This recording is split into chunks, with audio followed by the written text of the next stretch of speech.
Hello and welcome to today's video. Today we are here and we got the racing debrief once again for you guys.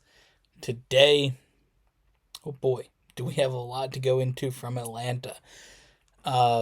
So, where do we start? Of course, we'll go through the weekend. I think we know why everybody's here. Uh-huh. That ending in Atlanta was wild. But before we get into that, let's talk about the races on Saturday. Of course, we had the truck and Xfinity races. Both were thrilling events. I can't really remember the truck race, if I'm honest with you. Like, I don't know. Truck races at Atlanta, I don't remember them. I'm really good at remembering a lot of stuff with racing, but for some reason the trucks always seem to kind of escape my mind. And that one definitely did. Like, I'm recording this only probably 24 hours after watching, and I don't really know what I watched. I know a truck had its roof fall off, which was wild to see. Christian Eckes had some issues with his truck, which was unfortunate because he ended up leading the whole first stage. He absolutely dominated that. Look, he had the best truck, and some unfortunate issues there for him. I believe part of it was brakes didn't work for him, something like that. So yeah, just some issues with the truck there. Really took him out the race, so that was unfortunate. Kyle Busch came up and won that one, so good to see Kyle Busch win that, to be honest. Get some Cup drivers in there again, doing some races. Good to see after the last few truck races before that, of course, Phoenix last year and Daytona to start the season. To have a little bit of experience in there, I think is beneficial for the field. So good to see him in there getting that win. Then we go to the Xfinity race, and that was complete, just boring. Boring is the word for it. There's no other way to put it. That race was just, I don't even know, like, what I watched. It was just a lot of cars running single file, saving fuel. And I think the saving fuel is quite obnoxious. Obviously, we've seen that with the Daytona 500 last week. The racing in that was still solid. But really, the first stage in that was fuel saving. But most of that Xfinity race was fuel saving. And I think that, it's unfortunate to see that. I'm for a fuel strategy race here and there. I think we don't get that like we used to. Obviously, having stages, it kind of affects that, because you would get a race before stages that could be your only caution. You might not have many cautions. You might have one, right? So now when you have two set cautions, it definitely changes how a race looks. So you don't have fuel races.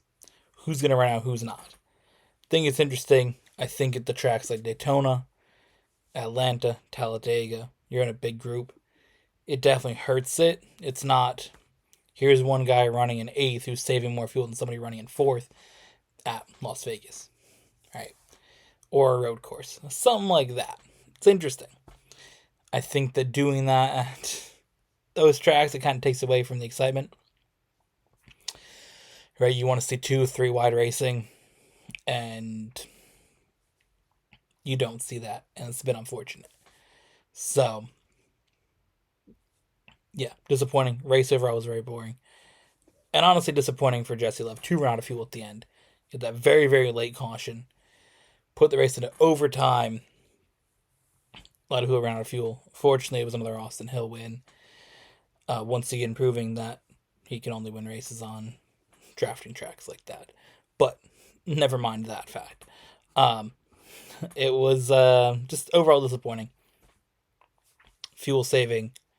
And to see the driver absolutely dominate the day. I mean, Jesse Love led all but, I think, 10 laps before before that caution. So, Yeah, just overall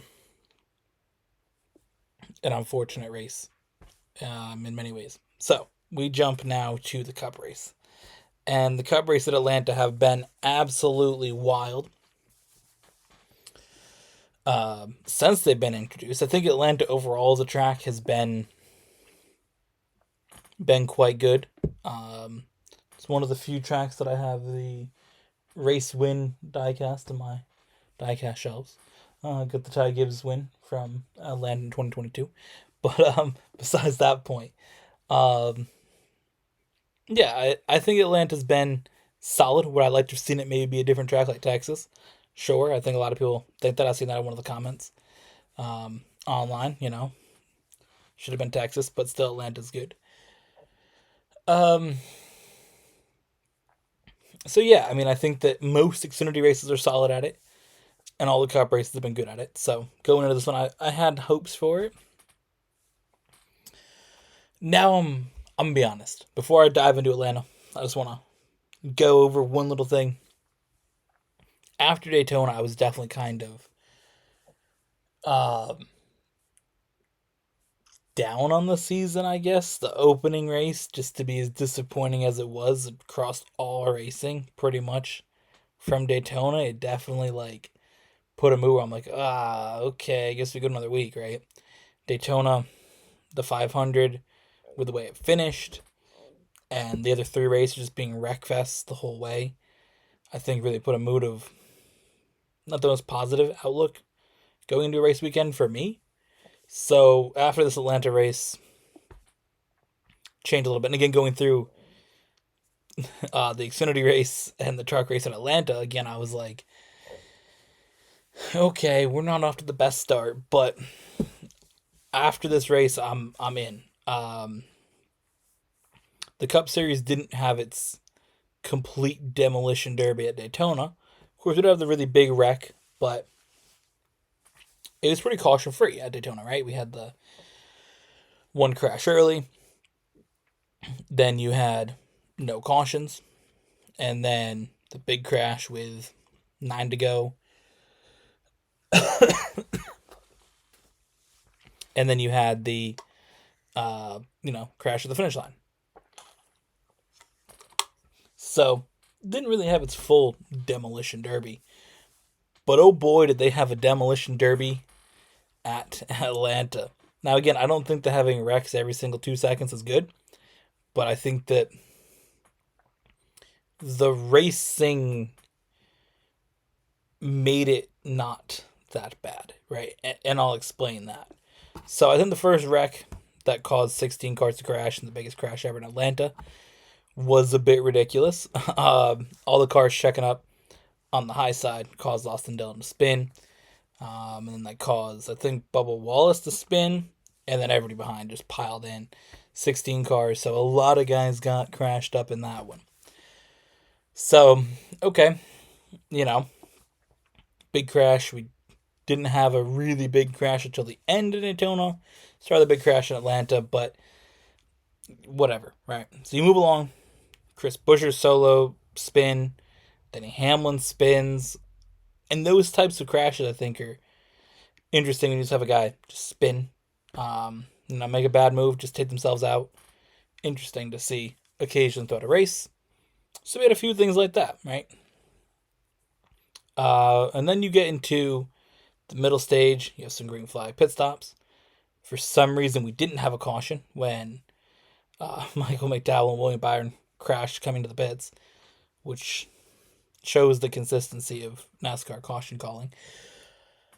With the fact they didn't want to call it there, but they'll call it in the most random times, right? Either I don't really want to dive into that right now. But you have that. Okay. No caution for that. Get to the end of stage 2. That's when things start to get crazy, right? So many different crashes in that. It's hard to go through them all. Pretty sure there was 4 or 5 cars at the end of the race that weren't crashed up. You had Brad Keselowski spinning. And then you had Chase Briscoe, his crash with Denny Hamlin. Who'd Brad Keselowski spin with? I thought he spun with somebody. Either way, when he crashed, that stacked up the high side a little bit. Most drivers made it through that. I believe you had Martin Truex, Todd Gilliland, and Ty Gibbs. They all just hitting each other a little bit, but nothing really crazy happened with that one. Ross Chastain bumped into Chase Elliott, where he spun, and then Ty Gibbs had a wild save. A lot of drivers were in multiple things, right? Denny Hamlin was in like 3 crashes. Joe Logano had his block on Chris Buescher going to the end of stage 2. That's when that crash happened. Denny Hamlin was in that. So Denny Hamlin was in like 3 wrecks. He spun. He hit in the back of Chris Buescher. Crashed with Chase Briscoe. Oh, it was Kyle Larson that crashed with Brad Keselowski, right? Ty Gibbs was in like 3 things. He spun, or saved it, almost spun with Chase Elliott spun. He got in the back of the cars and they're all stacking up. He got kind of in the big crash. So certain drivers were just in multiple moments. Chase Elliott, I mean, he spun. He got into another crash. There was Chase Elliott spun in the crash that had Josh Berry, Carson Hocevar. Car got off the ground a little bit for Hocevar. So Chase Elliott was in that, the big crash. He spun from getting a bump from Chastain, so he was in a lot. Again, Denny Hamlin was in a lot. Pretty much everybody was in a crash. Front row, Motorsports had a great day. Again, Todd Gilliland really led a decent amount of that race. Michael McDowell led a decent amount. First time he got a pole as well. So, that was interesting. So yeah. A lot of crashes. And we come to the end of the race. Believe there was a restart with about 10 to go. 9 to go. Something like that. We had a little bit of a red flag. Came to the finish. And it got real good on the last lap. You had Ryan Blaney, Kyle Busch, Daniel Suarez, and what a finish. Going to turn 4, or turn 3, Blaney was towards the bottom. Suarez a little bit further back. Kyle Busch goes to the middle. Then all of a sudden they're 3 wide going towards the finish line. I thought for sure we're going to see a crash. Maybe like Bubba Wallace sneak through the bottom, or whoever was on the top, maybe Cindric or somebody like that. Sneak through, win the race. But they all just stayed side by side, coming to the finish line. Was it 0.003 or something like that? 0.0003, something crazy. The third closest finish ever. Add that to the list of close finishes at Atlanta. So, yeah, I mean, what a finish. It looked like, I said it was Suarez from the beginning, just the way that it looked. I know a lot on the commentary that thought it was Blaney. So watching my parents, I think they said Blaney. I was like, it's probably Suarez. It was so hard to tell between those two. That picture came out. I mean, the difference. Oh boy, what a finish. Man. You love to see it. You just watch it and you know, like, that is a highlight moment that's going to be like an iconic classic finish. We're going to be looking at that in 10 years, 20 years from now, right? Like, that's on everything right now. You go online, so many things are talking about that finish. I mean, NASCAR's trending. You got a lot of things that are just talking about it. Again, ESPN's posting about it, which you get ESPN to make posts like about something that they're not sponsoring or they're not involved in, right? They're not involved in NASCAR right now, so to have ESPN posting about it, that's cool. I think Bleacher Report posted about it. Of course, they're going to be in NASCAR next year, but they're not currently. So it's just cool to see a lot of those things that you don't normally see highlighted NASCAR as much. There are a lot of football, basketball. I mean, obviously I'm following them because I like basketball, if you can't tell on my hat. But, you know, to see NASCAR on things that I typically follow football on, or even things that I see F1 on, there are specific F1 pages, like this is a NASCAR finish. It's kind of cool to see that cross between those things. But just what a finish, what a moment. A lot of people are talking about how you don't get that in F1, which, promotes itself as the greatest racing series ever. So it's just kind of interesting to see, kind of funny. But what a finish. What a race. Atlanta in the playoffs is going to be wild. It's the opening race, round of 16 of the playoffs. I mean, the playoffs are going to be crazy this year looking at the tracks that they have. So to see Atlanta that had, 32, 33 cars of the 39 involved in wrecks, even more than that, it's probably like 35 involved in wrecks. And that's the opening race of the playoffs, which is always crazy, at like Darlington. So, opening round's going to be Atlanta, Watkins Glen, and Bristol, followed up by Talladega and the Charlotte Roval. Like, bruh. I think in that group, you have Las Vegas is the only, not entirely chaos, or, a little bit more specific driver based, right? I mean, you got road courses, which are not for everybody, and they typically have something crazy happen in them. Certain drivers are really, really good at them. Certain ones are really, really bad. Bristol, things can go bad real quick. And then Talladega and Atlanta are pure chaos. I mean, Talladega has been known for that forever. And, Atlanta's obviously adding itself to that list from the race we've seen in 2022, 2023, and now here in 2024. Yeah, Atlanta is. I did not expect to see that race to not be that much of a banger like that. To be honest, absolutely brilliant. I'm feeling really good about the season now. Really good about racing. Really good about this again. NASCAR. I'm feeling hype now. That's kind of what I needed after coming off of Daytona. So I loved it. That was amazing. What a race. So yeah, that's where we're at. The only thing that I want to touch on that I kind of forgot to mention in the beginning of Atlanta was Joe Logano going to the back of the field at the very start of the race for his gloves that he was using. Just want to highlight that a little bit, that he had the webbing in the gloves for putting his hand out the window to affect the airflow for qualifying. I think that's wild. You always get teams pushing the boundaries of things.